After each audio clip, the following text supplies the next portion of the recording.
Salam hormatly mejlis agdalary, şuň iýun aýynyň 3-ü. Gurji mejlisimiziň soňky oturumy terror tapdy onuň gullukçylarynyň sınıflandyrylmagy barada boldy. Iň agyr jeza haýsy kategoriýalara beriler. Şol barada mejlis agdalarymyz öz pikirini beýan etdiler.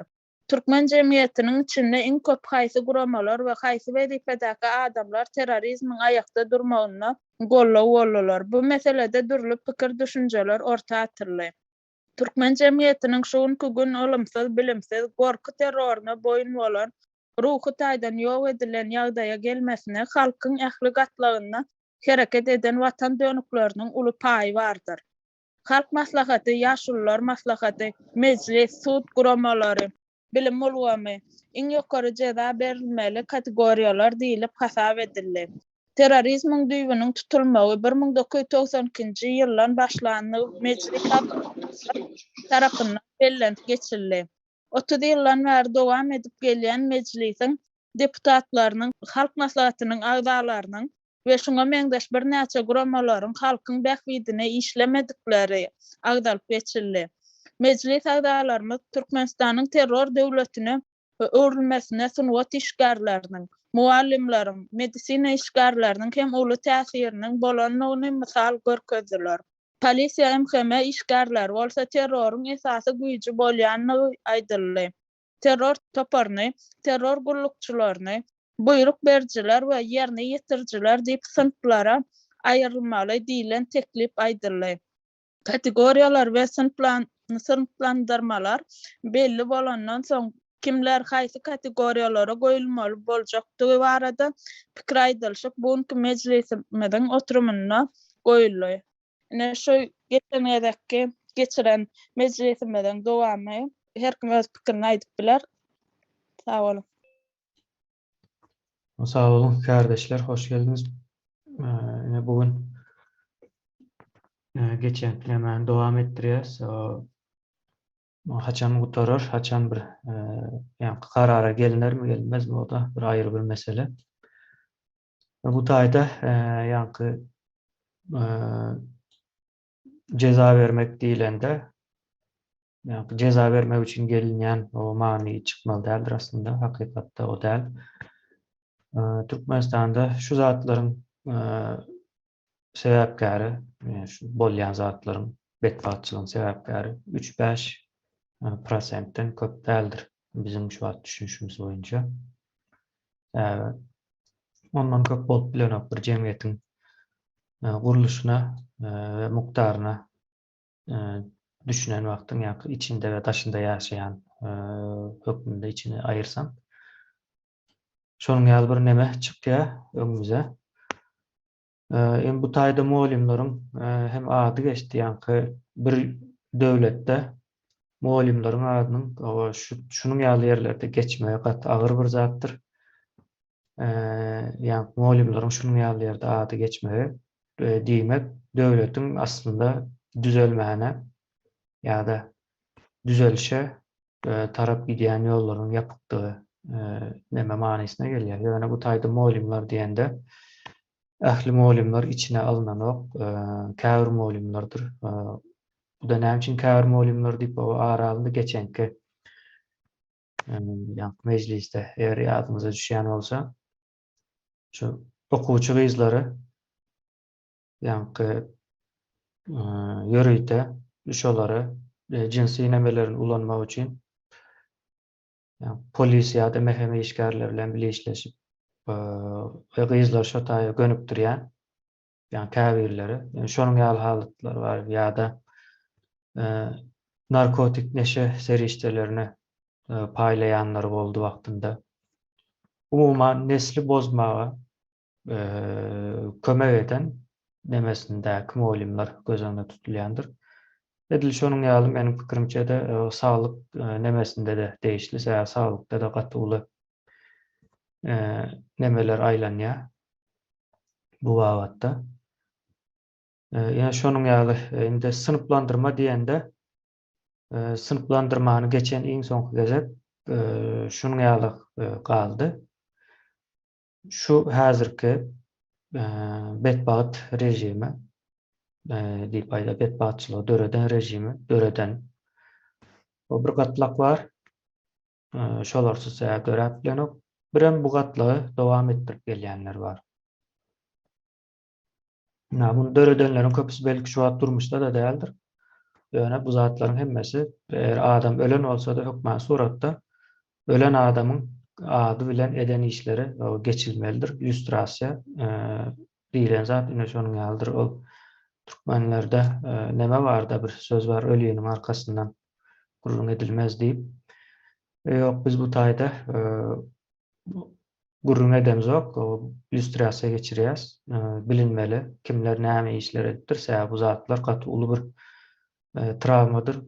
Bu travmanın hakyky täsirini öňümüzdäki dowuljak nesiller has düşünýärler. Bizim şu wagt ýaşap görenler dol düýüpli aňyrsyna barban bilmez miken diýen.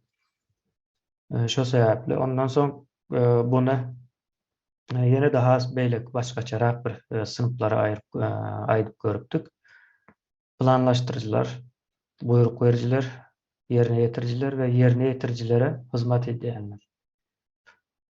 Şonuň ýaly bir sınıflandyrma meýdana gelipdi.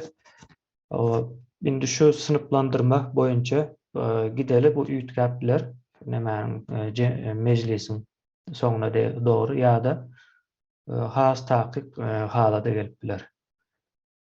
Bu wagtda kardeşler o pikirlerimize alyp bileriz.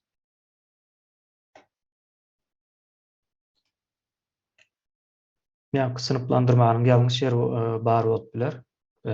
Sizin düşünjäňiz boýunça. Ya da üstüne goşmak isleýän zatyňyz bolup biler.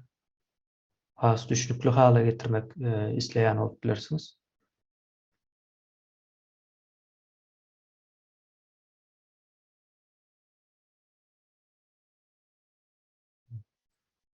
Halmurat kardeşimize söz berýäs. Sesinizi yapıp. Sağ olun söz bereniz üçin. Men şu taýda bir etçe haýyşym bar da men ol 3 minutluk ya 4 minutluk ya reglamente yerleşjek galy men aýtjak bolýan barmy ya ortaragyny berjekmi sözi ya hazırmy ya ahyryny mı mejlisiň mana onun näşe söz berseňiz minutluk. Bolýa buyruk. Halmurat wagty oturup biler. Onu hormatly kardeşler we hormatly watandaşlar hem kişädegişli mesele sebäp şol öňkü mejlisimiziň oturuşymyzda kabul edilen kararyň ertesini o adyny tutuşum gelenat bolýan aýtmaly bolýan şol Ak Muhammed Wel Sapar meniň ýanky iş ýagdaýym ya deputatlyk ya parlamentde işlen döwrümi yani bir yansa alıpmy, bir masgaret çöp bolupmy ya yenem näme näme maksatlary ýydarlap, ene şo taýda men sesimi üýtgödüp, ya men diýmedik zatlarym diýdirip, şonu fakt edip goýupdyr. Ene şu taýda men şonu size doğru düşündirmek isleýän. Men ozal çaýhanada kardeşlerime ýaly da Halmurat da şo bilen agdyň deňe oturma itiýler kerwen öter bir öz işimiz bilen bolardy. Ol men şahsyma degen hiç, ol meniň işime degdi, ol taýda parlamentda kalyp baran iş. Şonu ýansal. Ine en howply ýer şol. O taýda suw getirenden küýdeden hatarda goýjak bolýar. Men alyp şo taýda mysal hökmüne getiripdir, hamana men Niýazowy şoň rejimini gollan adamlar men şol Türkmenistanyny diktaturan döremegine sebäp bolan adamlaryň biri edip goýýar. Ene ýydarlap teredelim. On getiren mesela süjetini birinjiden şol ýemany goýupdyr. Zastavka hökmüne ýeňsesini Türkmenistanyny şol hamana şol men edildi diýen çykyşym 26 iyun 1992 ýyly görkezdi. Men orada watandaşlar iň soňky Türkmenistanyň parlamentine 18 fevral 92-nji ýylda çykyş etdim. Şo taýda şol Niýazowyň doglan gününe bagyşlan kabul edilmeli konstitusiýanyň proýektini ne halk okudy, ne deputatlar ýöne bir gününe getirip öňüne oklanansoň şonu kabul etmeliler, etmeň dip ýalbaryp gaýşadymdan soň deputatlar şonu hakykatdan halk görsün, öwrensin, soňra kabul edersip şo Niýazowyň gününe doglan gününe sowgat edilmeli konstitusiýanyň proýektini zyňdylar gatdylar. Ene şondan soň men öýe bermediler. Parlamenta 21-nji maýda da men iş kabinetimde atdylar. Maýyň ahyryna iýunyň başynda da men eýýäm orsiýetde bejergim alyp başladym. Ol 26-njy iýun diýilen güni men eýýäm orsiýetin ýa-ni Nizhny Novgorod oblastynyň Lisko diýen şäherine şu taýda ýa-ni bejergi alyp ýatanady. Nirden men çykyş edipdim. Ondan çykışa dolanyp gelsek, şo taýda aýdylan sözden hemmesi ýalan bolýar. Sebäp nämede? Niýazow. Men bilýänim 94-nji ýyla çelli bolsa gerek, saparaga bar berdi, ýalňyşdan döwede. Şon hemme ýerde bolçakan kagızlaryny, döwlet permanlaryny, hemmecik ýerini Türkmenistanyň prezidenti Sapar Ataýew Niýazow gelýär. Sapar Murad Ataýew. Emma 94-nji ýyldan soňra Türkmen maşy ady bilen bolçak başlady. Men eýýäm 2 ýyl Türkmenistanyň içinde ýok. Emma beýik Türkmen maşy adly titul bolsa Türkmenistany ýalňyşmasam 2001-nji ýyldan soň ullanıp başlany täwelýänçi. Men eýýäm o taýda Türkmenistanyň çykanyny 2001-nji ýyla çelli 9 ýyl bolup eýýäm men o garşysyna duran ýyllan hemmesi Şwesiýede ýaşap göründüm. Näme üçin nädip men onu o taýda beýik Türkmen maşymyz diýägi şuňa taýda agdamda da agdym emedip dur da turşap dur şoň adyny tutanma. Hiç haçan men ömrümde şoň adyny beýik Türkmen maşym diýip tutan ýerim ýok. Ýöne her ýerde çykyşlarynda ýaňsa alyp diýen ýerler bardyr belki radioda. Ay ine halkymyz şu ine Gıpçakly ýetimçäde beýik Türkmen maşymyz diýip bizden utananakmy adamlar ýa bilenakmy nirden gelip çykyşyny janym ýan aýdan ýerler bardyr belki. Olum belki ýaňsa alyp.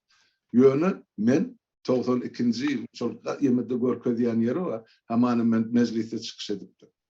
Onu çıkarsın, koysunlar şu mecliste eden çıkışımı. Düşýäňiz vatandaşlar, şo yıllar men deputat bolan ýyllar her bir deputatyň islenip adamyň ýa ministriň tribuna çykyp edýän çykyşyny göni kameralar surat alypdyr.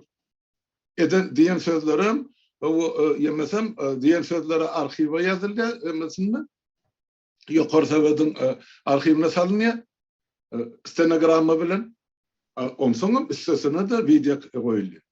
Goýsunlar onu şonu. Eger men çykyş eden bolsa. Ýok şo zatlar. Düýbünden ýalan. Näme töhmet atyp atgadanlaryny ödýär. Men düşünemem olardyň aklynamy ýa bilkaslyny diýem halky ýene de bir gezek böljek bol. Täp onuň bar işi pişesi men tanalim mär şol halkyň hiç aşan birikmegini islemedigini men şahsiýetli meýnum. Ine şonu alıp bizim şol berde çykyş edýän aýdan sözüm bardy şo taýda. Başlanýyş nirden başlanýar? 92-nji ýyldan Türkmenistan garaşdyrlyga çykany şo taýda Niýazow açypçoň ýazan nemelerini kanunlaşdyrmagy kömek eden Türkmenistanyň esasy şol kanun çykarjy guramasy parlamenti. Şoň üçin de 175 deputat bar. Ene şolun hemmesi günäkär. Şoň içinde menem bar. Ýöne ol 5 adam şol goýulan kanuny ýa proýekte garşy bolup diýsen taslama. Galan 170 el galryny gön olgak geçse sen gepiňem diňlän. Ýöne men şo parlamentin içinde oturan adamlaryň biri. Olum diňe 18-nji fevral 92-nji ýyla şen. Onun aňyrda men ýok. Soň 25-nji maýda Türkmenistanyň konstitusiýasy kabul edildi, niýetlen. Oňa men sesem bermek, oňa men gatnaşamagam şol parlamentin şol oturuşyny. Onu nirden töhmedi ýapýar. Ozal bir gezek hokkan çykardy, öyle çağrını hamana ol dengin qarasını el bakalı çakıl ılgap verilmişim. Yalanı subut edildi. Deňeşlerime getirdim diye. Son bizim iki kulluğumuz on ayarlığını çıkardı. Özüm arşivini tapıp bana ol nerede kimin näme kimin üstüne näme arda yazıptı. Ne için o zatlara cevap veren attı hem adamın üstünden bakıp geçip inni menin eden işimden ya parlament işimden kimçilik gözü. Hem zıttı soğutnama var hem zat yanmanıken pazarda. Ine dur. Ine Erkin Türkmenistan jurnalım Türkmen ilinden çıktı. Ine Azatlık Radyosu'nun 50 yıl yübileyinine. Şu bir yerde 50 yılın devamını 2001 yıla kim sotada katnaşık eden olsa, kim arkalaşan olsa, kim Türkmen halkı için makale yazıp radyo bilen katnaşıkta duran olsa hemmecinin adı, familyası, suratı bilen dur. Oğullarça adı. Oğullarça. Yani son için Ağlı Birliğin iktarnaşlığı var evini bir. Birincisi hem dur, ikincisi hem suratları adı bilen dur. Ama Ağlı Birliğin pres sekreter deyip özünü adlanır ya. 89. yılın vermen azatlıkta işlep gelen, halk için, demokrat için, men şuları yal görkeden işlem var diye. Adam yok şunun için. Amerikalı'nın çıkaran jurnalist. Adam yok. Yani bana tökmet açacak ölenmen şu tayda dur. Tamam mı? Yine faktlar. Getirsin koysun, ünlü sol faktı çıkarsın koysun, ben hatsan, haysı gün, haysı ayda mecliste çıkış edip, sesim mara mecliste, yüzüm mara getirsin koysun. Yoksa mı tökme düşü, irde geçti cevap vermeli var. Men şula adamın cevabını yurdun içine karışıyım. O zaman onlar çekerek ayıttım. Hem Mehmet yurda baramızdan sonra lüstrasyondan geçer. KGB'nin arşivlerinden açar. Kim ak, kim kara, şu taydan ondan bellisi olur. Menden lüstrasyadan geçecek geldi bayttım. Ya lüstrasyan başka bir yerin üstünden ullanmalı, biz karadan seyredip durmalıydık. Yok. Yani lüstrasya sözüne dolanıp gelsek, o lüstrasya sözü mü tapandadı da. Can lüstrasya söz, kil yarım merinde sapara kimin aydıp geliyen sözümüz. O nerede görüp dur ol 92. yılda lüstrasya yani ya 91. yıl o gaziyede koyan böyle. Şu duruşu yalsın aydısı yal makale çıkarmalı ertesi gün niyaz onu dengin düğününe kark eder. Yalan. Şol faktların arasını içine koşup ayırıp kırkıp kesip koymağı önlük eden adam. Azatlık Radyosu'nun işleyen yıllarını eden işi sol. Arşiv kalman rotaydı. Hemmecinin içine kaçılap çıkıptır. Olya sen ana deydin, ayttın, halmıra söz, yine şuları yal deydin. Oy son faktını getirdi koy. Yokarsa bedin stenogrammasını. Suratım bilen, nerede çıkış edip durun? Niran o devletlere hoş geldin. O nahil pafos bilen beytip men Hasan gürlattır. Bilemek, bunun eline nahil teknika var, nahil intanası var bile. O teknika östü bu dünyada. On sonra, o yokarsa bedin arşivarisi değil. Barıp onun içinden özü barıp alar yani. Eğer bar bolayım da bir materyal, onu kim ver ya onu? Sen mehemen işler, ben işlerim, agenti olmadın. Kim sana yokarsa bedin arşivini el urmağı, ursat verecek. Birincine hemen asla yok. Yalan töhmet. Yine mürgede kaytılamaydı. Bir tayda gurrun köpürdü oturur yağda yok. Bir zada beğeniyen, şu lüstrasya geçirmeli, şu adamla birem 1000% garanti veriyen geçmediydi da men marada saparağı vardı. Böyle yönüş öz hükman gelsin şuta. Kim geçiyor, kim geçene onu vaat korkuyor. İnni Türkmenistan'ı varyansak şu adam ağzında nämesi çıyanım olsa men onu verecek cevabım yok. Yani ol men iş borcumu halka veren yani halkın bana bağış emiden önünün bu vazifesine ya da deputatlık adını ısnat getirdi. Sol. Men son çinaydı. Men özüme nämediydi bildirýän ýeri ýok. Yani ol adı, ol vazife men şu neçeli 32 yıllar hizmet edip gelýär. Halka veren sözüm izinli bu. Yani olur nämetdi. Ne yurda varamızda emeskladın istatçılar yurdun içine nämet işlepdirler. Yazıcılar sayıdına nämet edipdirler. Azatlyk Radyosu'na nämet edipdirler. Birleşen opozisiýa näme üçin üç sözek ýykyldy. Kim satdy bu adamlar? Hemmesi çıkara. Arasın. Bu taýda diýlenin peýdasy ýok kardeşler. Sebäp biz hakimette de o tayda Türkmenistan prokuroru şuun arz eden bilen ol näme getirin şul adamlar yurdun içine biz şular yüzleştirecek ya suud edecek miyiz? Yok, bizde hakimet yok. Bizde devlet yok. Bizde dine şol yankı cinayetkar topor var. Bolly. Başka hiç zat yok. Qarakçılar dine devletin başında oturuyor. Şonay da inledim kıyıskaça. Vatandaşlar sağ ol. Dinleriniz için Amrada bunu bir sınıflandırmanın bir yerine yerleştirmek ister misiniz? Owo sınıflandırmalı ene birinci kategoriya şular esasen men aytdyma soň çıkışında. Şol 92-nji ýyldan bäri SSR zaman Almanya o taýda Moskwa dolanırdı diýeli. İkinci sekreterler vardı Türkmenin birinci sekreterinin ýanyna oturan ömeden raykondan şäherden welaýetden ta aşgabatdaky birinci sekreter için. Bolýa olar öz erkine de gaptalyna şugul çotu Moskvada lazide oturan. Yani 92-nji ýyldan soň Türkmenin ykbalyny ya watanyň ýurdun ykbalyny başga ýana sowurlar.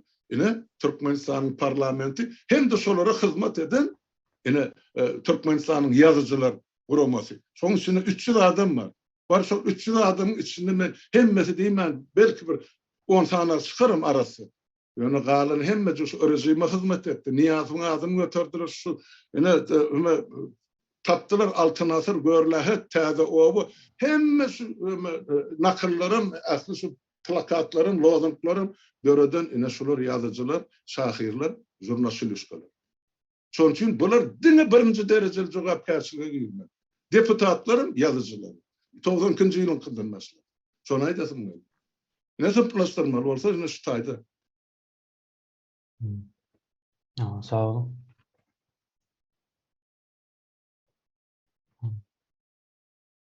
Üç minuttan wagt berýän bundan soň.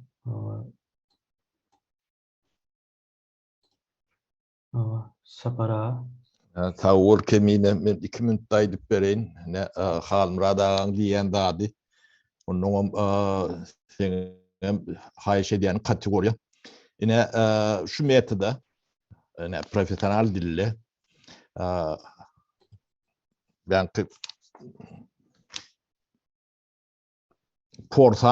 porsan tilotko diýilýär. O propagandaň nemesi yani kağban ulanyan propagandaň üstüne ulanyan priyomy. O näme üçin porsi tilotko diýilýär. Çüren tilotko. Ýörüýtip Türkmen ogly bir peridaça dedendir. Ine tökmedat ýa-da şolun hiç birem doğru däl. Doğru dälligini özlerim bilýärler. Gaty bolýarlar. Ýönüne şuat ne halmrat şoňa jogap berip bir zat aýdyp oturýar-da. Indi şo tilotka orta oklanýar. Şo arada näçe gurrun etsen şoň iyisi inamga tiňýär. O jemgyýet şonu şeýle kabul edýär. Bu kağban priyomy. Ine şu edýän işi bilen şu oglan özüniň şu taýda taýinlenenlerini profesional şolary nemäni alyp barýanlygyny özü suwud edýär-de. Bu addan ine profesional diline ýene de bir sapar aýdaýyn. O şüren silotka.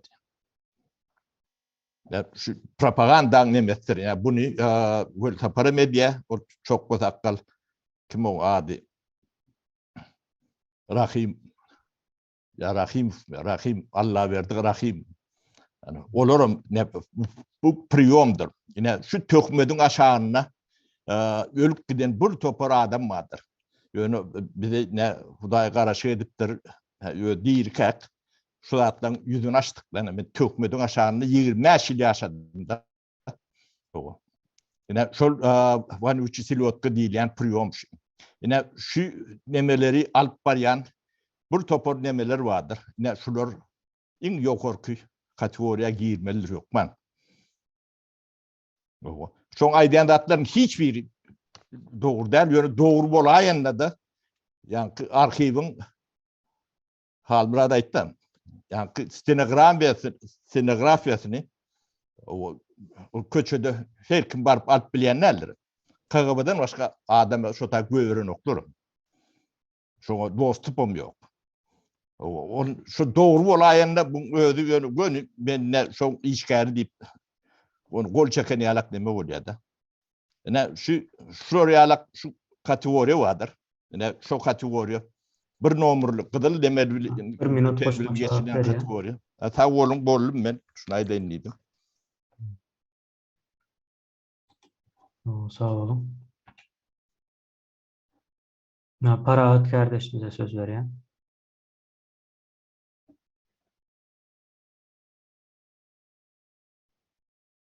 Parahat kardeşimize söz verdik. İsteyen mi kardeşim?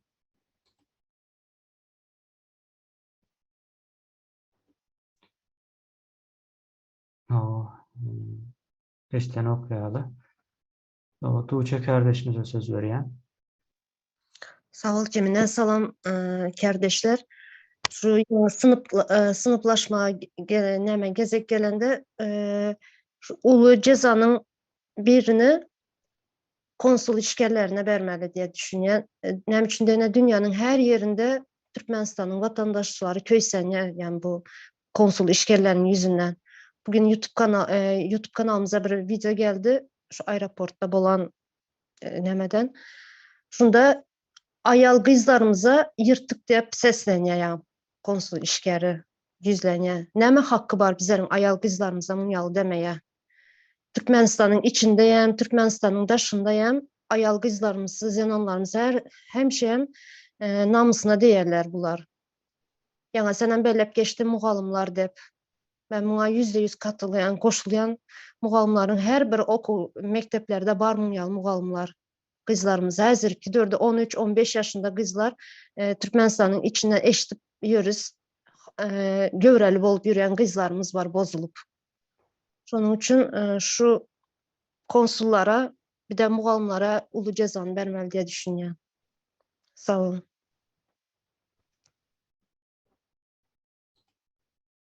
Sağ olun. Burhan kardeşimize veren sözü. Kardeşler, selamun aleyküm hemmeğine. Biz bir neçe günden beri şu sırtlandırmalı yaslan işgal istoporu koşulayanlar. Televistoporu hırmat edenler. Hayatta saklamak için boşan edenlerin Moğol işgalleri, Moğollar var. Bunların polis işgalleri bilen dinleşip bizim okuşu çağlarımızın gayeler gelecek nesillerimizi birbirinden yok etmek için öz koşullarını koştular. Bu muallimler toparı birinci sınıfta değiştirirler. Yöne doğru Moğolların içinde oğulları vardır. O Moğollara değiştirirlerler. Bunlar tercih edilmesi. Her bir kişinin vatandaşlar şuna aydayım bildim. Yine geleyim de. Çıkışa. Sağ olun. Cemal kardeşimize söz veriyorum. Hormatly kardeşler, birinci sınıfa girecekler. 30 yıldan beri Türkmenistan'ı gerekli olan vatansever, ılımlı, bilimli, akıllı adamları sebepsiz yere türmeye atıp bir kanun, doğru gelmeyen cezaları verip zalimlerce öldürdüler. Buna şayet İranlı doğanımız Kurban Ağa ve beyleki İranlı doğanlarımız gurrun verdiler. Haramlı bu zalimliği eden vaktinde Serdar'ımın çağası ve kıyızı institutlara varıp yığınak geçirip kıyızlara hayvat eden vaktinde şu çağaları ona dur demediler, kaytam o kömekçi oldular.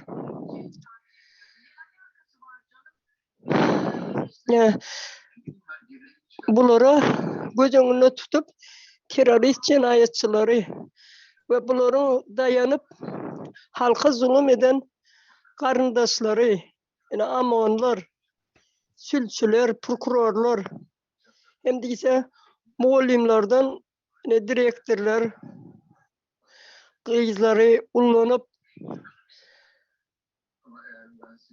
Cinayet işini işleyenler birinci sınıfa girmegini, hem değilse bunlara sürgün cezası verilmegini, eger täze Türkmenistan'da kanun bolsa da şulara bundan hem ağır cezalar verilmegini talap edýän. Sağ olun. Sağ olun. Başka pikir almak isteyen var mı? Benim pikirimçe şu taýda tökmet nemesi bir aýra tynlyk gazanýamykan diýen. Halmurat kardeşimizin aydan yerinde de şu tökmet nemesi çıkıyor. Soň ýanky türme basılıp ýok edilen bilimli, ılımlı adamlaryň hem aňyrsynda tökmet siýasaty mı diýeli şu ýatýamykan diýen, meniň görýänim. Aydın kardeşimize söz berýän. Salam kardeşler. Kemine yankı geçen kinemede yankı planlaştırılan buyruk verici, yerine getirici, ondan sonra yerine getiricilere kömekçiler deyip kategoriyalar azalıp geçildi. Şimdi şu yerde bir yanlış var ya da biz onun üstünde devam edip bilmesi fikir ediyen sebebine maydık geçen yine planlaştırıcı diyen de solon bilen den derecede günahkar adamlar var. Misal için rizları zorlananlar var. Özem reisi zorlap biler yani bolya on yalı men önemli vay denezi. Her hili adam cemiyette milyonlarca adamın içinde 2-3 tane reis zorlayan olup biler. Yani o polis de işler zorlanan ortaya yani yankın yüz etse ağır nemesi oluyor da görmüş oluyor. Ya polisiye birinci dene okul okap eğitim alıp eğitim verip durama biri. İkinci dönem çok eşeğli varsa giyen adam, eğen beylek adamlarla denk olup bilmeyen zorlama hakkı hiç hili yok. Yani ne ola yakınlaşmalı. Son için sen planlaştıran bilen indi polisiye ikisi denk derecede ceza göreymeli hükmanı suratta. Sonra yine yankı çağalara onu bilemek nece derece düşündürüp bilersin bilemez okunu yöne çağalara kasam ettiren yine kasamı yazan adam onu planlaştırana var. Türkmenistan'ı yok etmeli ya da cemiyeti yok etmeli deyip planlaştırana karışan o yerine getireceğim değil hatta yöne bir yalakaların biri kasam yazıp kasama ittiriyor çağalara. Bu çağanı zayalamak demek ne mi demek? 7 yaşında, 6 yaşında, 8 yaşında, 10 yaşındaki çağacıkları ömrüm kül olsun deyip zayalamak demek planlaştırandan hem has ağır günahdır. Şunun için kategoriyalara bölecek olsak biz o yerde edilen işler ve şoları birinci, ikinci, üçüncü ya da A, B, C, D. Son olarak bir kategoriya ben teklif edeyim bölmeli olsa. Ve arkasından hem cezaları gelmelidir. Misal için birinci kategoriye neyli ceza verilmeli, ikinci kategoriye. Ondan sonra biz Türkmenistan'da edilen ehli işleri yine 92. yılda karşı alınan olsa 92. yıldan başlayıp hem edilen özün alıp barışlarını gruppaların olsun, bana koşmaça 1 minut verersen, gruppalar olsun ya da kişiler olsun tapağı yok, şoları son kategoriyalara koşup gidivermeli olar mukaddi fikir edeyim. Yani onu istesek mecliste bilemek belki bir komisya dövedilmeli olar, ona hukukçuların amkama gerek olar, hukukçu olman olu iş birazcık kıyım olar. Yani kategori meselesini yine şoň alarak yine propaganda edenler hem halkın ağını yuýar, başka hissat edenler. Şoň üçin yine olaryň kategoriýasy ýanky ýere giren nokta planlaşdyrjylar iň ýokarda goýdyk olaň ýanyna giren ok buyruk verenem däl olar. Yerine getirici 3-nji ýere düşýärdi kategoriýasy. Ýöne aslında seretsen oň ýalyk däldir, 3-nji ýere düşýän däldir. Yani men ne şoları bellep alanlarım şu wat. Yani näme tarapından ne edip gidip biler sonra mine sonra hemmemize yankı ahlak tarafından ahlak Türkmenistan'da kanun hiç satı yoktur. Doğru. Yok kanun yok. Kanun esasında cezalandırıp bilmeyiz. Yani biz şunu ahlakın esasında cezalandırıp bilmeyiz. Misal için mektep direktörü 18 yaşını dolduran biridir. 18 yaşını dolduran adam eyyem düşünmeli.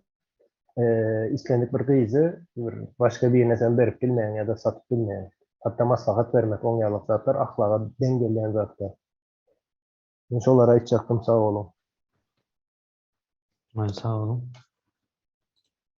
Men düşünüşüm boyunça döreşine göre değil de funksiyasına göre cezalandırmak diýilen ýaly bir neme at koyup bilecek. Doğru mu? Eden işi ve neticelere seyretmeli diyecek ölen. Yankı funksiyası diýende şol eden Aha. yerine getirýän nemesi de şol jenayet nemesinde. Häzirlikçe bir ansatlyk bolmak üçin şol aty berip geçeli. Yankı Aydın kardeşimizin Aydan zadyny akla getirmek üçin. Yankı döreşine göre däl diýär-de yankı nädip döräpdir o yankı şoňa göre sınıflara ayırmalı däl de funksiýonlaryna göre ayırmalı diýilen ýaly. Diýip belläp geçeli o adam ýalňyş bolup biler ýöne.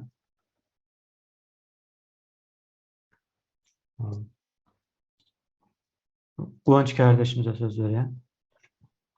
Sağ olun. Şimdi şu 4 sınıf dip durduk da bir nemek hatta bir wada son köpelli ömmeler dip nemetdik de özmem şeyle pikir dedim. Şimdi yani birinci sınıfta yerine getiriciler, ikincide buyruk vericiler, birincide planlaştırıcılar, ikincide buyruk verinci, üçüncü yerine getirici, dördüncü yerine getiricilere yardım edenler.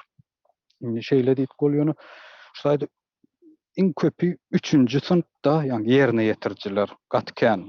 Yani şu yerine getiricilerin içinde birinci sınıf yani birinci sınıfın buyruk vericilerden hem has öňe düşüp höwes bilen işleyenler vardı.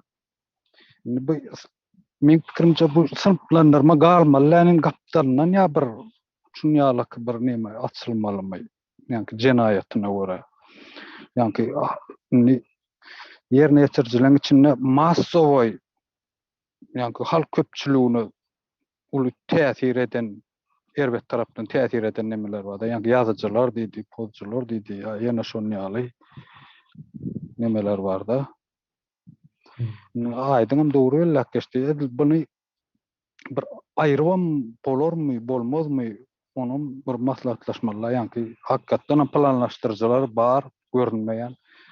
Buyruk vericiler esasy görünýär, köpüsi görünmese de yerine getiriciler onu halk bölüm bilýär yerlerine göre şonýaly bir ýöne bu da bolmaly pikir edýänler bilemok galanyň maslahatlaşyp nemesek dogry belläp geçdi aýdyň ama şonýaly 3-nji sınıfyň şo 1-nji sınıfdan hem öňe geçip neme diýen yerler edýänler känne şonýaly halka uly ziyan verenleri. Sağ olun şulara açacaktım. Sağ olun.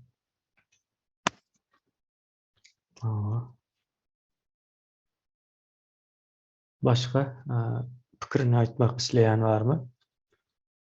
Sınıflandırma değişle. Sapar kardeşimize söz vereyim.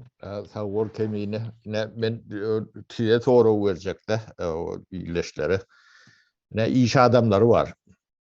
O Rom tani köpölüp ağdalıp elmide ama epetli öyle tutup durunda. Şolon köpüsünü hem mecet derler elbette ağrımlı bölüğünü şuraya kırışayım govuy neme yer ya da o sebebi pul verip istenik lazım çözüp bilen de ödleri yönü açık konkurensiya olan vakti işlep bilecek gel yönü şuraya yağdaydı işlep bilýärler de. Ne şolong cezası nähile bolmaly? Şolar başy günäkär mi, däl mi? Yani iş adam isteyip geçivermeli mi? Ya da olaram jenayeti çekmeli mi? Bu birinci soru. Neme? İkinci neme? Şu zulmün çarkını yörediyen cehalet deyip aydılýar da. Yani beyik alimden nemeden aydiyan nemesi. Şu zulmün çarkını aylayan cahillik. Cahillik olmasa şu zulüm neme bolup bilen okda şu atky türkmen nemesi. Döräp bilen ok, ýaşap bilen ok, ayakta durup bilen okda. Ne türkmeni şu çarkı dönür ýalak cahil etdiler. O çarkı öde aylant bu da. Cahilin tani şu ul çarkı aylap bilýärdi. Onu adacık bolsa aylap bilen ok. Inni şu cehaletin bir näme diýelim men bir günäti bolmaly. Sebäbi o bilýär diýen deme diýbem düşünüp bolanokda jahillik bolýar. Ýöne bizi cahil eden cemiyeti cahil etmek o gelip gören cehed etmek diýmekdir bir cemiyeti. Yine üyüşüp yani şu proyektin adi Türkmen cemiyetini cehaletleştirmeli. Yani gelip gören matlığa öwürmeli diýilýär.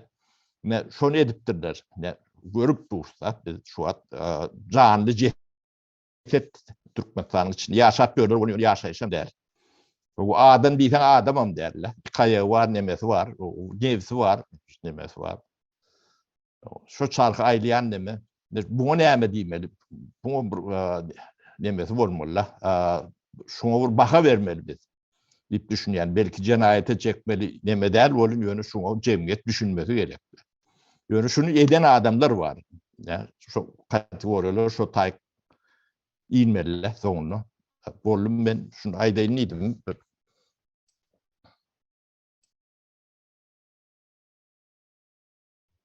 Sesim gelen o edenlerle.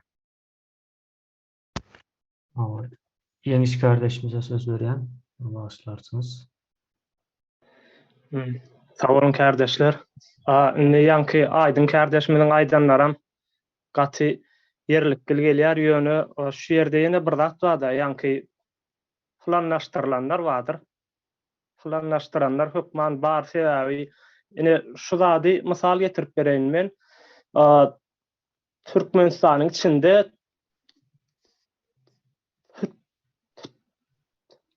ol hürmeler saldylar da şonu nähil edip işletmelidigini taýinlap berdiler ellerine. Ýöne şoň içindäki işletme üçinem ýerine ýetiriji işgärler getirdiler. Şol ýerine ýetiriji işgärler hatda şo planlaşdyranlardan hem terdatlar etdiler. Ýanky içindäki adamlary gynap, öldürüp, urup, öldürüp kän iş etdiler. Ýöne bu zatlaryň hemmesi bir ýerden çykyp gelýän bolmaly. Ýanky Sapar kardeşimiň belli kesýäli şo milleti jahillaşdyrýarlar diýär. Ol bir nesli meselem bir jahil edip yetişdirilenden soňra o nesil ýanky şolardan boljak çağalarda atlaram özleri ýaly getip ýasap başlaýarlardy. Terbiýelep başlaýarlar şo jahil yetişen nesil. Ýöne esasy aştaýda planlaşdyrjylar hökman barynçy kategoriýada durmaly. Ýanky planlap berýän adamlar bolmaly. Ýagny şu halk, şu millet şular ýalyky bilim berilmeli. Şular ýalyky düzgün tertip goýulmaly diýilen bir neme dören bolmaly şu taýda. Sağ olun şunu aýdaýyn. Ya, sağ olun. Sohbet kardeşimize söz veren. Sağ ol sözlerine. Ýanky neme? Bir kardeşimiz Türkmenistan'da bilimli adamlar ýok diýip geçdi de. Şondan başlaýyn. Öňe maýdylyk gelýän Türkmenistanyň esasy gatlagyny, ýüzünde gatlagyny iş edip aýyrdylar. Onu näme üçin aýyrdylar? Şo gatlagy aýyran soň, soňra halky cehaleti uğurmak ansat bolýardy. Ýani saparagyny aýdyp geçdi. Ýani jahillaşdyrdylar bunu iş edip bizim halkymyzy. Ýöne şol ýanky proýekdi, şo planyny ortaga atan ýanky nemeler var, gelmişekler var. Gelmişekler şo proýekdi ortaga atýarlar we Türkmeniň öz eli bilen şol iş etdirýärler. Indi men şu ýerde bir zat aýdyp geçeýin. Eger men iş adamsy boljak bolsam, haýsy bol işi etjek bolsam şol işi bilmem gerekler men. Men şol işi bilmeden ýaşaýyp gelip bilmeýän mümkinçiligim bolmaýar. Ýöne bular näme diýerler? Şol iş bilmeýän adamlar alyp şo ortaga kurşalar barmur şolan bilýär edilecek bolýan işin yani berilen elindäki resepsiýet planyň näme esasynda düzülenýär. Ýöne pikir görünüş şol adam iş edýär. Ýöne edýän işini düşünüp edýärmi, düşünmän edýärmi? Elbetde düşünüp edýär. Bizim aýdyk gelýär şu wagtda için Türkmenistanda şu zatlar bok bolmalylar. Bir düşünýän adam için wapşe aklyna sygdyryp bolanok. Biz şu Gürcü meclisinde şu sözleri aýdyp geçýär-de aklyna sygdyryp bolanok. Bular ikellep düşün, aňyry nemesine geçýärler, ýöne bilgeçleýin, bilkastaýyn etýärler şonu. Bilkastaýyn edýärler şonu. Başlan burman. Ýanky onsoň şu ýerde näme aýdyp geçekde başlan sözüm kesildi. Ýanky ýaş gyzlara zorlamçylyk diýip näme diýerlerdi, aýtdylar-da hakyky. Elbetde alınıp barýar ýaş gyzlara zorlamçylyk. Ýöne şu zorlamçylyk alyp barýan mektep müdiri bolsun ýa şu zorlayan adam şahsiýet bolsun şo işi düşünüp edýärmi, düşünmän edýärmi? Elbetde düşünüp edýär. Düşünýänligi üçin şo zorlaýar. Mektep direktori hem şey diýär. Indi bärde iş näme gelýär? Yani eden işlerine göre we netijesine göre. Bu men bilmeýänler näme diýse gaýt ortaga çykmany mümkinçiligi ýok bärde. Adam düşünýär. Edýän işine düşünýär we bilkaslaýyn edýär. Jahil galan milletin şu zatlara düşünüp bilmeýänligi üçin edýär buny. Ýani halka garşy propaganda işlerini alyp barýarlar, jemgyýete garşy. Yani biz düşünüp otursa, halka jahil galan halk bunu düşünüp bilenok. Ýöne edýän adam şoňa düşünüp oturýar, onu bilkaslaýyn edýär. Düşünmeýän bolsa näme üçin bu işleri etmeni mümkinçiligi bolmaýar bu adam. Onsoň Türkmenistanda kanun ýok, ahlaga göre cezalandyrsyn. Bolsa bu bolar diýip aýdyp geçdi bilem aýdyn kardeşim de aýtdy, ýani ýagnyşmasam. Ahlaga göre cezalandyrmaly bolsa Goşma cevap berýär. Ahlaga göre cezalandyrmaly bolsa halk bizi bu adamlar bize ýetirmeýärler. Halk düşünüp oturýar özlerine garşy nähil siýasat oýnalanyny. Onsoň başga näme diýilip geçdi şutaýda? Şu rejimi gollaýarlar, şu sebäplerim işleýärler diýip Saparaga aýdyp geçdi, ýa sonra öwretdi. Elbetde gollaýarlar, şol nemeden peýdalanýarlar. Peýdalanýanlyklar üçin bilkastaýyn halka çykýarlar. Indi okey, kişiniň, ýani halkyň täze ýetişip gelýän çağırlaryna garşy işleýärler-de şu wagtçylaryny. Antenatalaryny ýurtdaşyna çykaryp ýa çağırlaryny ýurdun için hersini bir ýerde saklaýarlar. Bular öz çağırlaryny şolar ýaly etip bilermi şolar öz çağırlaryny? Elbetde etip bilmeli. Onsoň şu halka garşy çykýan şahsiýetler bar. Şular öz çağırlaryny nähil derejede terbiýe bilim berýärler diýip näme ortaga atsak, bular çağırlarym öz ýalak adamlardyr. Yani şonun üçin çağırlaryn, bular hökmen çağırlaryny çençeler oldu. Bermeli näme ortaga atýan sag bolun. Sağ ol. Gonç kardeşimize söz berýär. Sağ olun. Kıyskaça aýtjakda şu ýanky ýerine planlaşdyrjylar, buyruk berjiler, ýerine ýetirjiler we ýerine ýetirjilen ýardamçylar diýdik-de. Näme? Şoň olaram bolmasa ýanky alyp aýdaly ýerine ýetirjilerde birinji zorun, ikinji zorun şoň ýalaky bolsa nähilek bolar. Bu ýanky hemmesem ýanky halka garşy jinayet işlenmelerde ulluk içili içinde her hilsi vardır. Şoň üçin şo pikiri aýtmak isledim. Sağ olun. Sağ olun. Başka pikirini aýtmak isleýän barmy?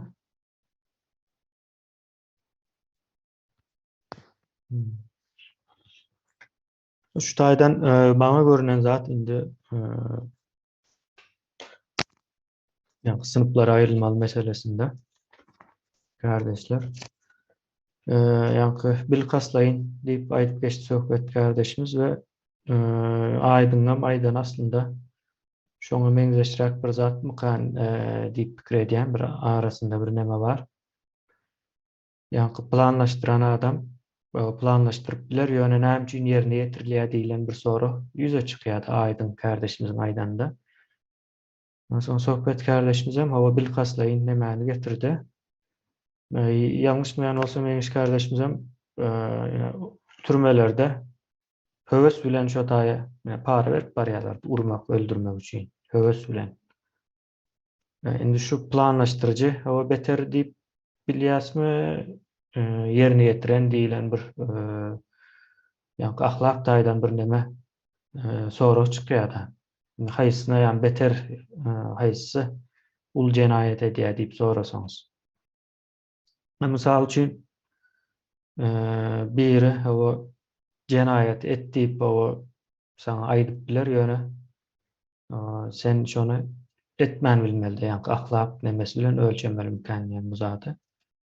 Ýalňyş zady etdiýse o edýän bolsaň diýmek sen o şo ýalňyşy dogry hökmünde kabul edýän bolmaly diýilen neme çykýar. Şimdi bunu näme üçin şunu ýaly görýänmen, bilmedim siz näme ýyl görýäňiz kardeşler.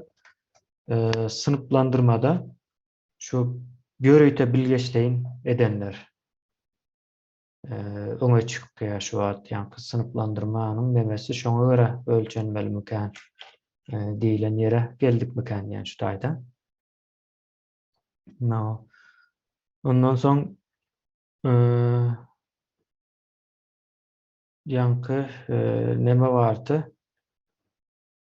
Eğer bular bil kaslayın o etmeyen olsa ya da şu vakte çelle bir neme gaflat değil ya da uyku nemesinde edilen olsa ama diýmek şu uykudan oyanıp eden işlerinin yanlışlığına o düşünseler bu taýda da neme açılýar.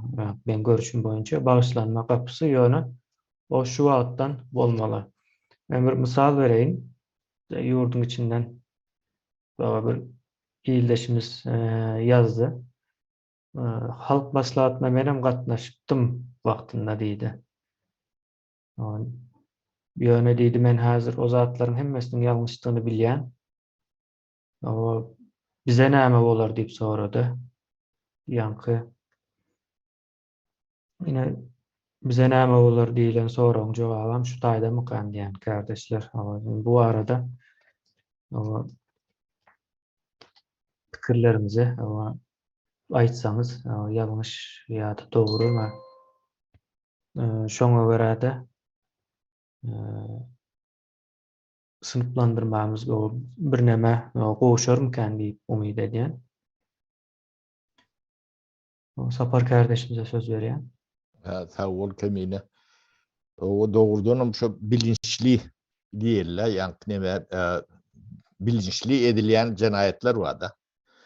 Şu wagt Türkmenistanyň şu betbagyt ýagdaýyny tüjarete bilinse ulan giden bir gatlak var da. Şu halkyň ilkilä problemi dörö diýerler, şu problemadan ýa-ni pul alanýardyr da. Şonu tüjarete öwürtdirler de. Öde döwletiň bir awraýly bolmaly, guramalary. Onu daşyna getip görün türkmenler islenlik wagtyň konsultwa ýap ilçhana baraňyzda görýän tek. Spravka üstüne spravka ýene de şoňa meňdeş statlar. Hiç biri ýa-ni 21 çatyrda gerek zatlar derler. Şon dörö diýerler ýa-da ne bilet nemetmeli. Satýarlar $1000, $2000, $5000 ýa-da ýurdun daşyna çykjak bolanda şey diýerler. Onu bolmasa bu zatlaryň hemme jeti bir düzgün tertibe tabine bolan ýazgyly nemeli kanuny bar. Şonu ýürüte diýerler. Ne şu tüjaretem bir demeň ahlagyň bir bodulýan ýeri mükän neme diýenler. Şu bilinçli kategoriýany o edilýän jenayetleri öz başyna bir kategoriýa ýok nemelerde durýan kategoriýa geçmeliler. Benim pikirimçe şeylere bolsa gowy umkan diýen. Bağışlan. Sağ olun.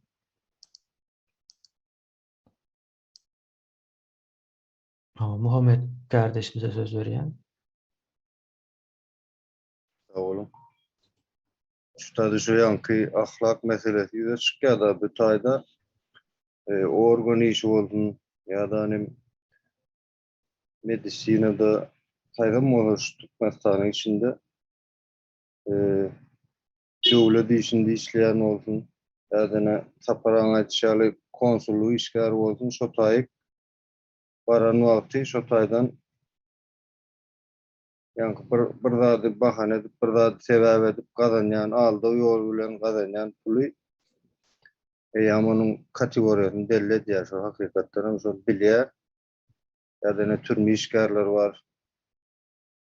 Şotaýyk baryp etjek işlerini bilýärler, olar hiç kim otaýyk gorkugy meltenok, gor bilen meltenok, özleri öz islegleri bilen barýarlar, etjek işinden bilýärler, şoň üçin olaýan şol ahlak kategoriýasyna girýär, bilinçli, bil kaslaýyn edilýän kategoriýaga girýär şol işi. Şotaýdaky edýän indi jenaýat işi bolup gidýär ol. Ol bir mesele, biram şu goşmaça bir teklip hökmünde belki soň täze Türkmenistanda serediler şu Türkiye devletinde olsun ya beýlek daşary ýurtlarda olsun elektronik döwlet sistemasy var. Şotaýda şol döwletde ýaşaýanlaryň ählisi diýen ýaly şol sistemada görünüp durýar. Haýsy bir ýere gidende şo döwlet işleri bolsun ýa-da şoňa degişli sistemanyň içinde edilmeli bir iş bolanda şotaýda şolaň hökman atlary, ähli bilgiler durýar. Şotaýda hökman şu ýanky jenaýatçylaryň ýa-da terror toparyň onuň hyzmatkarlarynyň, gullukçylarynyň atlary durmaly we şolar döwlete bir işi düşende şotaýda şolara şo ýartladylar ýaly şolaryň öňkü eden işleri. Iň ýeňil ýagdaýdakylarym şoň içine girmelim kari pakar edýär. Nädelikçe şu aýtjağım. Sağ olun. Sağ olun.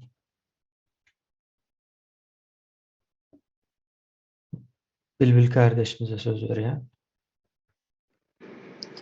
Sağ olun. Kardeşler, benim şu taýda etjek teklibim, ýanky sınıflandyrmalar bizde 1-nji, 2-nji, 3-nji diýip başlaýar. Men şonu etjek teklibim, şoňa nollywoy kategoriýa girsek diýip size şunu ýalyp teklip. Näme üçin nollywoy diýilende şol kategoriýadakylary ýok edilmeli. Şol kategoriýadaky adamlaryň ýaşama şansy bolmaly däl diýip düşünýän. Nollywoy kategoriýa kim girmeli diýilende şu Türkmen milletini genosit etmek baradaky pikir eýeleri, ýagny muňa mysal berip türmeleri gurduranlar ýa bolmasa Türkmen milletiniň bilimini öz eline alyp zahirlige ýetirenler, buňa mysal berip ýanky birden bolgusyz kitaplar ýazdyryp awtorlyk edip bilimi ýoýanlar, Hramafyaly. Üçüncü nemesinde ýanky şo nollywoy kategoriýa töhmetçiler. Ýani töhmetçiler diýilende şol 30 ýyl mundan öňde bäri birden türkmen halkynyň içinden birden adamlar bar. Imana şo töhmet sebäpli ýurtdan gitmäge mejbur edilen, ýygyna gaýdyp barp bilmeýän türkmen watandaşlarymyz şu neçende töhmediň astynda ýaşap gelýänler. Buňa kimin eller bilen edilen bolsa, mysal edip bir topar goşadyrnak içindäki jurnalistler sebäbi 30 ýyllap ýurduňa girmez ýaly etmek, töhmet astynda edilmek. Men şuda ýanky adyn tananam genosit bilimi ýatyrmak hem töhmet bilen adamlary şunu ýaly ýurduna dolanmaz ýaly edenler ýaşamaly däl, şolara ýaşama şansy bolmalylar. Gerek bolsa wagtlaýynça ölüm jazasyny gallaryp dikeldilip şolary ýurda getirilip hemmesini sud edilip ýurtdakylarym, daşynakylarym onon daşary eger olar özlerini aklap bilseler şo Türkmenistan, täze Türkmenistanyň boljak adil sudyna ona baş gowurun. Ýani özlerini aklap bilmedikler ölüm jazasyna ýanky edilmeli diýip düşünýän nollywoy kategoriýadakylar. Sağ olun. Sağ olun. Sohbet kardeşimize söz vereyim. Sağ olun söz vereninize. Yani sınıflandırmalarına benim üstüne koşayım. Eğer men öz pikrimi aýtsam bärde sınıflandırma diýilende ýaňam aýdyp geçişim ýaly buyruk berýän bir başga ýerine ýetirýän bir başga ýöne buyruk beren adamyň işini ýerine ýetirýän adam ýani birinji işini elbetde aýdyş ýalyk ýerine ýetirer. Ýöne soňky berýän işlerini nähil derejede ýerine ýetirer şol adam. Yani hasam kamilleştirilen bir şeklini, kamilleştirilen bir görünüşünü aydandan hem has gowy yerine ýetirýändir işini, yerine ýetirji. Indi bärde näme diýmek gelýär? Indi yerine buyruk beren bir sınıflandyrma goşsak, yerine ýetirjiniň bir sınıflandyrma goşsak ýalňyş bolar diýip pikir edýär. Sebäbi olaň ikisem bir adam, ikisem şowur pikire, şowur ýanki raspysania, ideýa hyzmat edýärler. Yani bärde ütköşük arada tapawut ýok. Ne görýänsiňiz ne şu wagt hakykatdan hökümete garşy terrorist hökümete garşy çykyş edip şu halkyň öňüne özüni bir neme görköz hyzmat edip gepleşik edip beren adamlar bardyr, ýani jurnalistler. Ne şolara içerden gelýän buyrugy hasam bu aýdylandan hem hasam bu edip ýerine ýetirjek bolup jan edýänler. Özlerini bil kaslaýan edýänler. Düşünýäňizmi? Ýöne arka tarapdan şol halka, şu Türkmen jemgyýetine nähil ziyan ýetirip biljekdigi barada şonu orta dile getiren oklar ýöne halka garşy şular ýaly propaganda işlerini ýöredýärler. Ýene jurnalistlerden alýan mysal edip ýa bolmasa ine şu wagtky döwlet derejesindäki iş adamlaryndan alýan. Yani düşünüp bilýäňizmi? Ýani nime bärde nime ortaga çykyp bolýan, eger şu adamlar şu işleri düşünmeden şu işin başına gelmediler. Yani bu adamlar men sırtlandırmaly, men kabul edemok, ikisi bir adam diýip kabul edýän. Buyruğu berenem şo ýerine ýetiren adamlar, ikisi bir adam.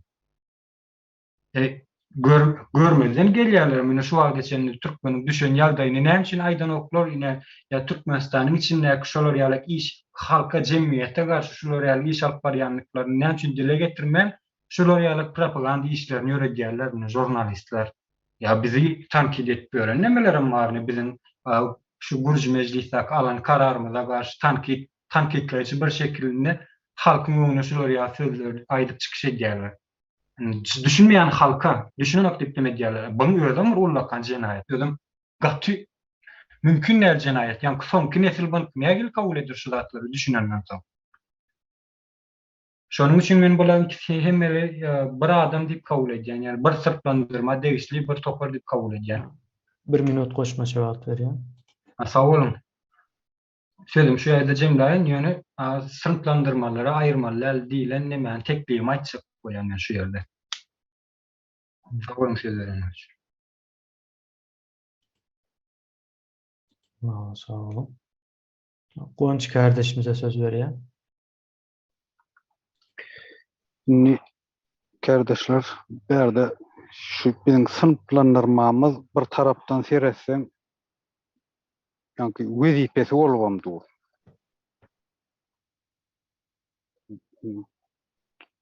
Düşündüňizmi? Yani wezipeleri bolgamdy. Buyruk berji wezipede oturan, ýerine ýetirji wezipede oturan. Ýerine ýetirjiň ýardamçy wezipesini şonu ýalaky. Bir tarapdan seyretsem şoda bolupdy. Onuň daşyndan bilenmok ýani derejelere mi ölünse. Şonu aýtjakdym, sağ olun.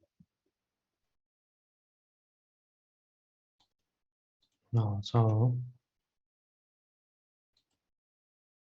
Gurban kardeşimize söz vereyim. Ya sağ olun. Yine men şöyle pikirde de buyruk berji, yerine ýetirji, hem şu birinci kategoriýa gelýär diýip düşünýänler. Mesaly yine minister. Sen şu interneti yapıp näme kelläňe ýapyp oturýar. Şu näçe çykyş edip oturuş rahatlary bil kaslaýan bir geçen edýän gençler. Sana ýok bolan buyruk berýär, senem şonu ýerine ýetirip otur. senin gören ok, TikTok'ta yarım yanaş Türkmenin gıylanması geziyle işledik. Onu sen yapıp geçen ha. Yine senin ayarçılığı yok zaten. İnsan kademez. Yine yerine yetirip oturuyorsun zaten. Ne minis. Ne hemen dedik de oturuyorsun. Onu ödün asla ölür. Yine ödün de. Bollu vatandaşlarına şuna deneyim.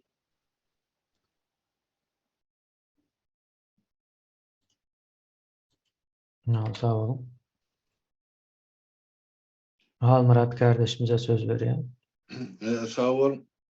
Söz vereniz için bärde kategoriyaları ya sınıflara bölmek meselesi elbette ol çılşırını olurda. Birinci dereceli ya birinci ranklı vazife devlet vazifesine eğilenler var. Ya devlet vazifesini eğilenlerin arkasından halkın üstüne olurduğunun beter yani zulüm görkezen şahsiyetler var. Yani aydık geçişiyal ondan bizim hükümette ya hükümetin çıkaran kararlarını ya verilen buyruğu o gas becermeli olsa göz çıkarmağa tayyar ellerde büyük kalı cellatlarım var. Bunlar hayli kategoriya koşmalı. Yeni de bir kategoriya şumal aydılmalı da men diyecek böyleyandan 92. yıldan beri şu cenayetkar toparı rejimi kurmağı kömek eden ya yardım eden birinci, ikinci dereceli ranktaki yolbaşçılar var. Anık adlarını aytsam bir cenayetin kıymeti var da yerine getiricisi var. Mesela şol devir oblast ya da vilayet yolbaşçıları. Marinkı vardı, yema Kurban Oraz, yema Aydalı Berdine Levabınkı var, Pirgül Öder, daha soğunkı Sapargelli Motayf, Ahalınkı Cumagelli Aman Sahet, hem Balkanınkı bir Recep Mehmet Puhan. Yine şular ilkinci sütünü ya sütünleri yerde yankı vilayetlerde şu hükümetin ya cenayetkar toparın ya da niyazın diktatörlük rejimini yolu oynadı. Yani bunların insan kusunuş yankısı ağzalan yemelen vilayet hakimlerin hemmesinin niyaz 96. yıla şöyle ahlisine ayırdı. İnsan işinin giden şol yeme bu. Recep Mehmet Puhan. Onun kumda bir yerde öldürür, süstürü öldürdüler. KGB'nin eli bilir. Diyecek böyle zaten. Şu 5 vilayet yol bastın, şu devur vilayet yol bastın. Neyse değil şu. Bilemek var mı olur, yok mu? Var olsa elbette olur cezasını çeker. Ama yok olsa ne mi? Bunun yığınap giden yüzlerce milyonluk emlağı var doğru. Çağları, aktıklar hedil edip yurdun daşında yaşap böyle köşklerdi. Demek şolardan ilkinci nöbette yani yurttan çıkarılan ahil emlağı getirip vermeli. Son olur cenayeti çekmeli mi ya yok mu? O barada da karar kabul etmek gerekti. Sebep o halkın emlağını şolar 30 yıl var ullanıp geliyor. Halk bolsa 30 yıllap kösönüp geliyor. Biz adaleti dikelçek bolsak onu terediğin iki tarafına da denzer etmeli oluyoruz. Demek olur hükmani yağdaydı. Öz cezasını çekmeli olur. Cezanın birinci görünüşü ahli oğurlanan emlak izine aytap verilmeli. İkinci görünüşü şu en atasının eden cenayet için olur çekmeli cezası var. Sebep Bir minut koşma cevap veriyor. cezasını ullanılırdı. Şu meselede üns vermeniz sizden kardeşler sınıf bölünüşü bolonunu şu tayda seyretmek gerekti. Yani ben ön kaydışımyal cenayetkarları 92. yılın SSR yıkılıp Türkmenistan karşılık bolan gününden beri alıp kayıtmalı var. Sağ olun. Sağ olun. Umit kardeşimize söz veriyor. Sağ olun söz vereniz için.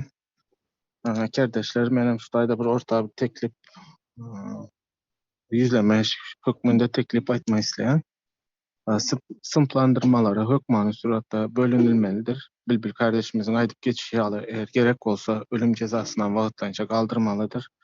Cinayet işini işleyenler hükmanı suratta cinayetinin cevabını vermelidir halkın gözünün önünde. Çağalar amalların hükmanı suratta sürgün edilmelidir. Berde bu işe kömek etmek için halkymyzam çağrış etmek isleýän şu jenayet işlerini işleyenlerine elinizde suutnamalary bilen bile videosunu, suratını alıp bizim kanallarımızda habarlaşmak için telefon numaralar vardır. Bize uğradın. Gerek olsa yine de telefon numara otaya koyarız bizim bilen habarlaşıp bilmeniz için. Bu jenayet işlerini ortadan kaldırmak için halkımızda da çağrış edýän bize kömek etmeyene. Şular aýdaýyn dedim. Sağ olun sözleriniz için. Sağ olun. Kardeşler başka pikir almak isteyen var mı? Eğer yok olsa bugünlükçe şu tayda Cem'le hemen biliriz. Umum üstünden geçip zaten yankı kurum edilenleri. Sapar kardeşimize söz veriyor. Başlık kebine men sözü gutoran soň demetdim bolun. Ne halkın bilmeyen cinayetkarları var da. Bu cinayetkarların belki de in ullarıdır. O akular diye de yani köpek balıkları bolmurlar. Şunun nemesini, cinayetini gizlek gelirler de.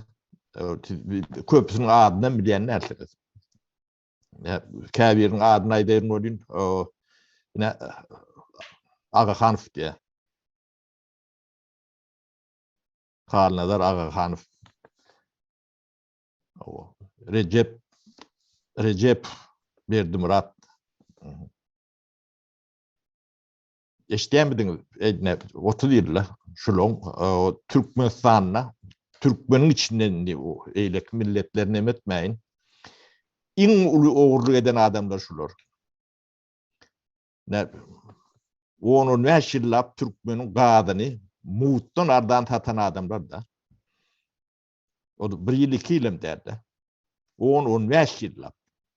Hey bir ýerde bir jurnalistin ya da bir nemen Türkmen cemiyetine yetirilen yer var mı şunun? İň uly neme diýip. Bak. Köpek baly ýalyk ogry.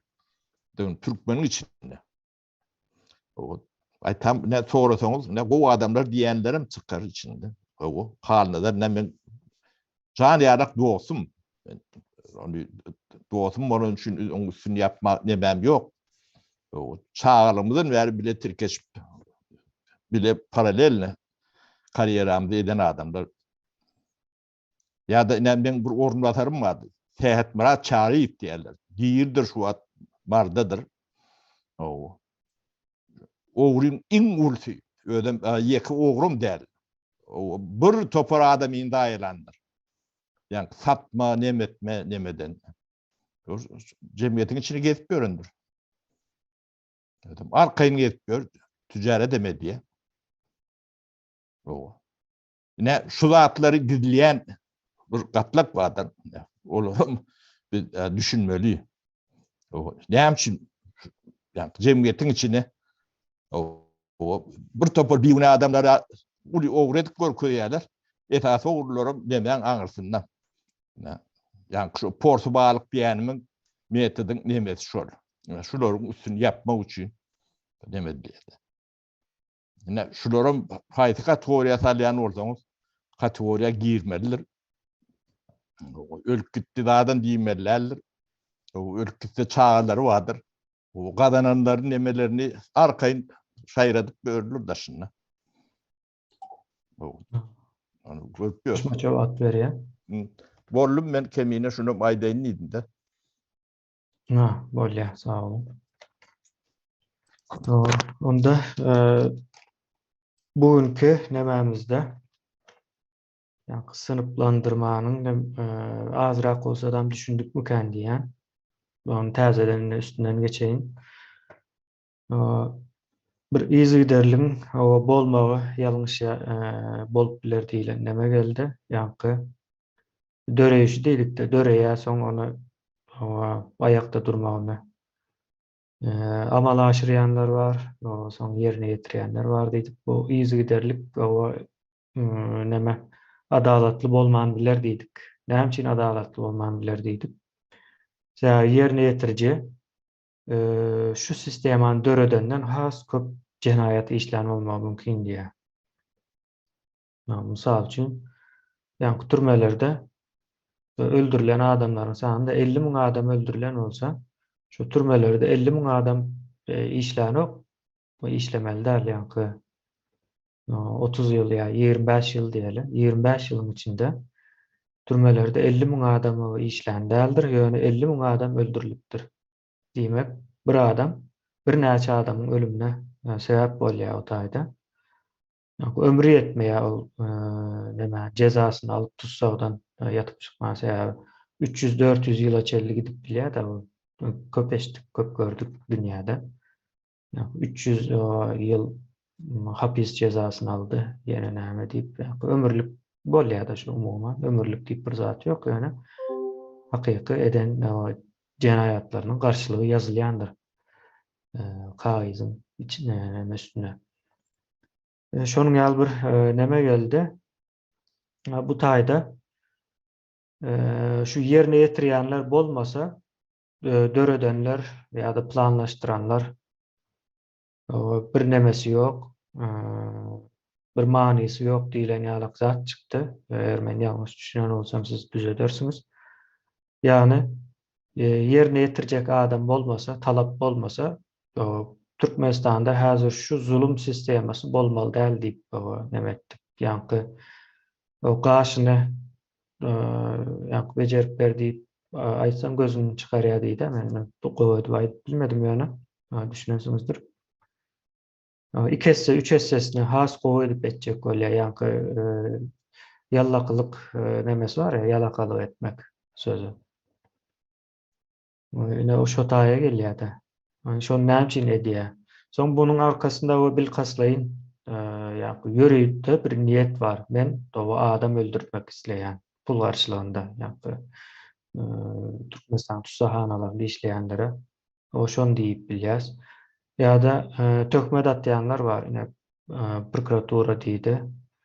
Polisiýa edaralaryndakylar, ondan soň meheme edarasyndaky ýa-ni nemeler terör guruluşlary hyzmat edýän. Bularyň hemmesi töhmet üstüne işleýändir. Ýa-ni etmedik o günäň etdiň diýip şonu gorkuzyp ýa bir zatyny almak ýa-da türme çelli ýa-ni tutsahana çelli gidip bilýär. Şu töhmet atylan adam we hatda tutsahanada ölüp bilýär. Bularyň rolu gatly. Şunun ýaly bir neme çykdy, surat çykdy orta soň bulary cezalandyrmak meselesi has agyr tarapy bolýar. Ýa-ni Aýdyn kardeşimiz hem aýdyp geçdi, buňa ýöregde hukukçy gerek ýöne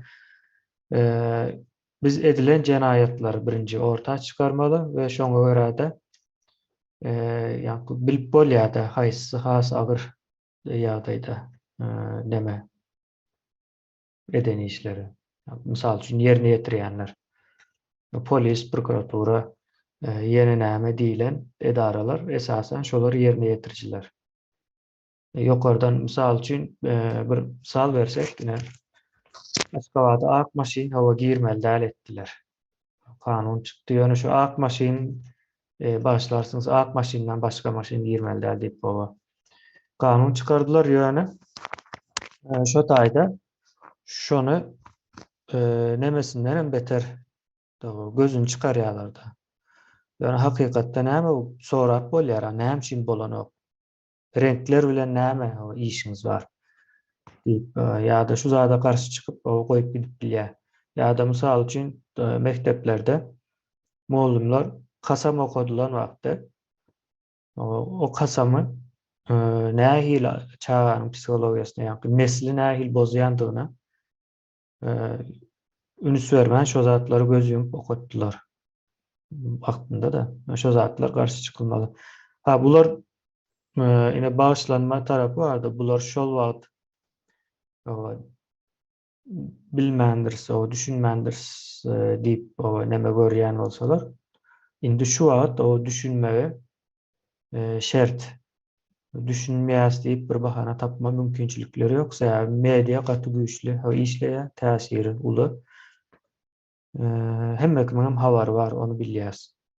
Indi şu zatlary göz öňünde tutsak, bu adamlar pälinden dönmeli. Eger dönjegi hak bolsa ýa-da bundan öňkü eden bahanalary, ýani gorkýardyk, üstümüze basış bardy diýilen bahanalary kabul bolmagy üçin şu wagt pälinden dönüp dogry näme geçmeli bolarlar.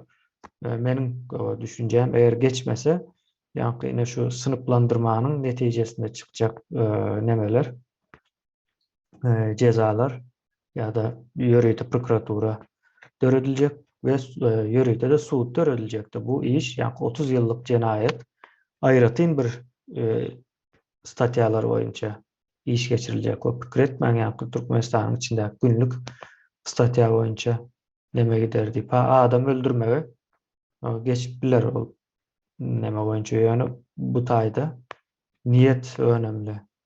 Yani kaysy niyet bilen kime hizmet edip öldürdü. Ve şol neme bilenim ýani 30 ýyl boýunça diktatura diýip ad goýan nememiz bardyr. Yani sistema diýeli. Ine şonu terörizme öwürdiler. Şoňa hizmet ede ýerine ýetirjiler. Indi bu taýda ýene beýleki neme çykýar? Hemme günäni Gurbanula atyp ýa-da Niýazowa atyp şu ýerine ýetirjilerin bir geçme mümkinçilikleri bolup biljekdi eger şu zatlar aýdylmasa, meniň düşünşüm boýunça. Ýöne Niýazow, Gurbanula bularyň içinde iň akly kemi bolmaly. Bu zatlara iň az düşünýänleri bolmaly. Asıl düşünýänler ýerine ýetirjiler bolmasa, ýa bu taýda ýöreýte bir niýet bar. Ýani şu zady etmäne umtylýarlar. Eger umtylýan bolsa da diýmek edýän zadynyň farkynda bolýar. Şunuň ýaly bir neme, bir umum pikir aýtmak isleýän bolsaňyz, jemlemek isleýän bar bolsa içinizde bir adama söz beripler. Indiki neme dowam etmek üçin.